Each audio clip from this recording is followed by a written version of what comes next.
My adjournment matter is for the Minister for Local Government, and it concerns the need to increase funding for public libraries across Victoria. The action that I seek is for the Minister to allocate an additional $4.5 million over the next 3 years to Living Libraries Infrastructure Program and to increase the Public Libraries Funding Program by $15 million over the 3 years. Victoria is the education state, and for many, the love of learning is first kindled in a public library, where children are enchanted by storytelling and discover new adventures while browsing the shelves. For the curious, a library is an endless resource that can entertain as well as inform. Public libraries are about more than just loaning out books. They offer literacy education to kids and adults who want to improve their reading, as well as people from culturally and linguistically diverse backgrounds. They support vulnerable people who need help getting on the internet to lodge a form, make an application or pay a bill.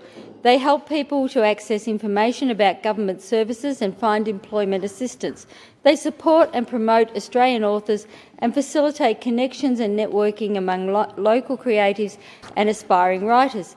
They hold events and provide space for community groups to gather and meet, invite speakers and host forums to discuss important local developments. Public libraries do all this and more, including hosting the Legislative Council in Echuca a couple of weeks ago.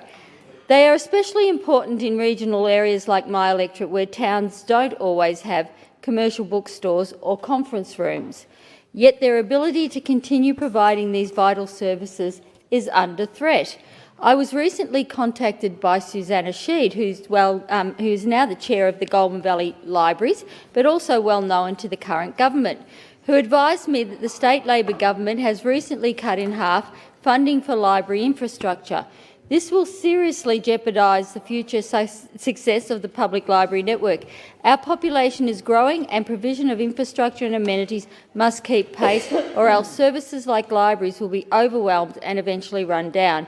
We also need new libraries in growth areas like the city of Whittlesea. It is imperative, therefore, that the government takes seriously the request from library leaders all over the state to increase funding. Ms Sheed asked that the government allocate an additional $4.5 million over the next 3 years to Living Libraries Infrastructure Program so that we can build new libraries as well as upgrade and extend existing ones.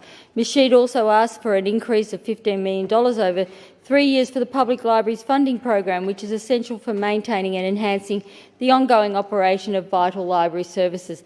These funds will also be important to assist in providing new libraries in growth and interface areas like the city of Whittlesea, where new libraries are desperately needed to keep up with population growth and demand.